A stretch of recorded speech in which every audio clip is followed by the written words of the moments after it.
secretly crave are really messed up, and I promise you've never heard this before. And by tapping into this secret knowledge, you will have what it takes to make any woman obsess over you.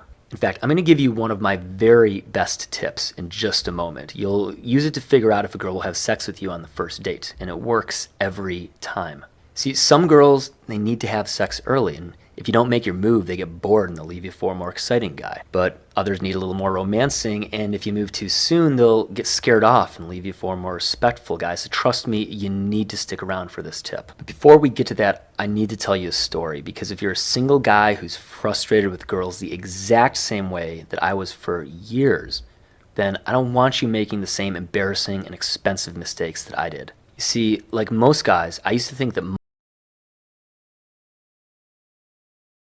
money, looks, and a nice car were the way to a girl's heart and her pants, but they're not. And I learned this in the most humiliating way possible. In my mid-20s, I was the sort of guy you'd look at and think, wow, I bet he gets laid a lot. I was making pretty good money, I drove a cool sports car, that's actually me racing my car at the track, and dressed in Hugo Boss suits, but despite all of this, I rarely got numbers, and I almost never got past first dates. I really had no idea how to talk to girls, and I was just painfully insecure. So when this one waitress named Christine gave me her number, I was really nervous. Because deep down, I thought she was better than me. I just thought she was so pretty, and I would have killed to have sex with this girl. And the more that I thought about her, the more that I wanted her to be my girlfriend. In my mind, and I can't really explain this, but she was just so perfect for me. So when I finally convinced her to go out with me, I went all out, man. I spent over $600 on 3 dates with her, and except for one lousy kiss on the cheek, got absolutely no signals from her the entire time about how she felt for me. $600 freaking dollars. The worst part was that she seemed to like me less and less after every date. After the third date, I didn't hear from her for the entire week. I was just so nervous and beside myself, and just anxious and confused.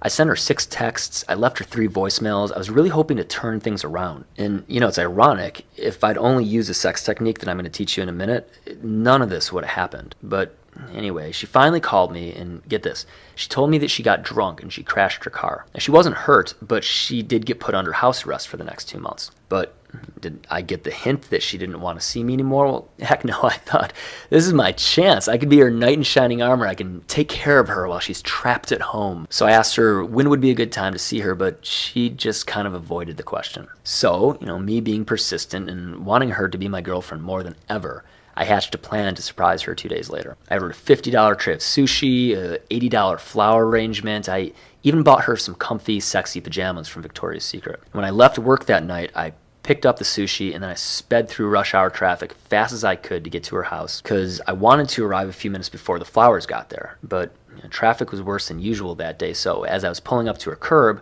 I saw the flower delivery guy knocking on her door. And just as I was walking up to the house, sushi tray in one hand, Victoria's Secret bag in the other, the door opened. But it wasn't Christine. It was a guy. He was kind of scrawny and dorky looking, but he wasn't wearing a shirt, and his hair was really messy. And then I saw Christine. She came to the door wearing nothing but a bedsheet that was wrapped around her. I could see her saying, "Yeah, that's me," to the flower delivery guy. She looked kind of confused. And then her eyes landed on me. In her face, it turned to shock and horror, as if I'd done something wrong. And she started yelling at me, asking why I showed up without calling her first, and telling me I had no right to do any of this. So she rejected all of my gifts. She told me never call her again, and she slammed the door right in my face. I felt like I wanted to throw up. The flower delivery guy asked me if I wanted to get a drink, but all I wanted was to be a guy who didn't have stuff like this happen to him. I was so angry, not just because Christine was having sex with another guy. I was angry with myself for being so stupid, for screwing things up yet again, for having no control. Up to that point in my life, dating seemed like a labyrinth. Like there were 100 ways to get it wrong with the girl, but only one way to get it right. Well, as I sat in traffic on the way back home, I knew I just could not go through the rest of my life this way. I was going to figure this out. So I did something that most people would call totally insane.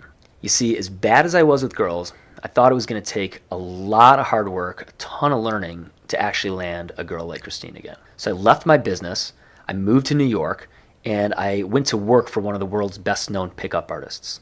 I wanted to practice with more girls, so I usually went out about 5 nights a week. I read every ebook, I watched every DVD, I learned every trick I could find. And things actually started improving. I learned how to make girls laugh, but half the time I felt like they were laughing at me, not with me. Still didn't know anything about what women really wanted, and I definitely wasn't dating the girls that I wanted. Worst of all, everything still seemed like hard work. And after spending thousands in bar tabs and taxi fares, letting my health go down the drain, and only hooking up with cheap, gross bar sluts I'd meet at 1:30 a.m., I realized that being an alpha pickup artist was absolutely not what I wanted. I didn't have a real job at this point, I was in debt, and I was really depressed for about 2 months. After all these years and dedication, I still felt like I had no control. It still felt like a loser.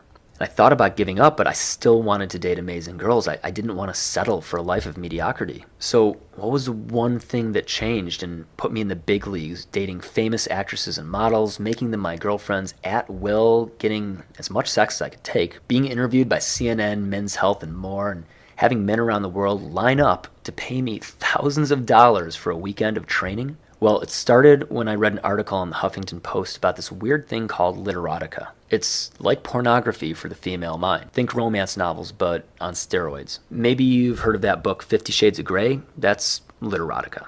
And as I read about it more, I was shocked and sometimes disgusted. Some of the most popular stories, and these are written by women, mind you, they're fantasies about being strippers or harem girls. Tons of stories are out there about delighting many men at once. And most bizarre of all, about 5% of the stories are about non-consensual sex and other really freaky stuff, and those are hugely popular. Now, you might think like I did at first, that literotica must be a small niche, but women devour this stuff. In 2008, about the same number of women bought literotica novels as there were men who subscribed to pornography websites, and I don't think I need to tell you that there are a lot of men who subscribe to pornography websites. Literotica is currently the #1 ebook category on Amazon.com. I mean, this is the dark secret that every girl indulges in. Chances are very good that just about every woman you know has gotten off on it at some point.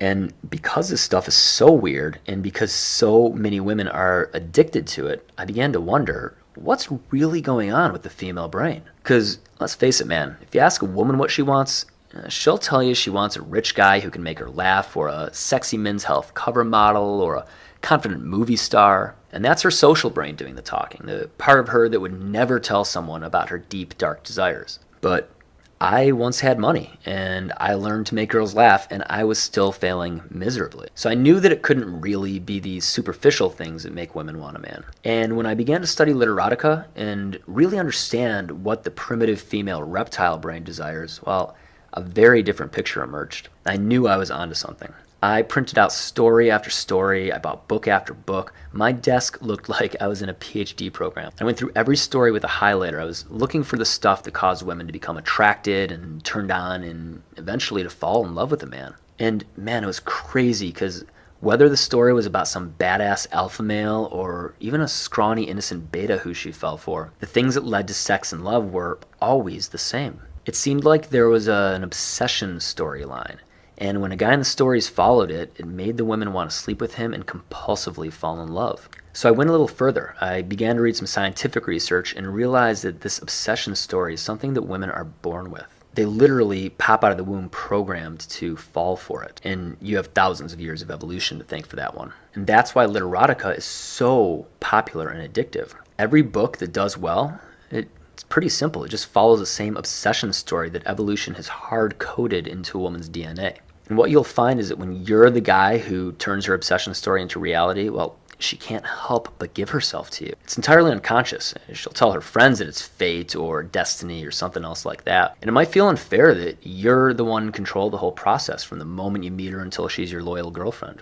But trust me on this one, even if it hasn't happened to you before, it feels a hell of a lot better than having no control and showing up at your crush's apartment with flowers and food only to find her having sex with another guy. So after months of research, I drew the story out on my whiteboard and I created a step-by-step system of stuff to do and say to imitate it. Now, it didn't work perfectly at first. A few of the steps in the system needed refining. For example, I really don't like approaching girls. And I don't think you should have to practice on 1,000 girls or develop some ridiculous Playboy skill set just to get a great girlfriend.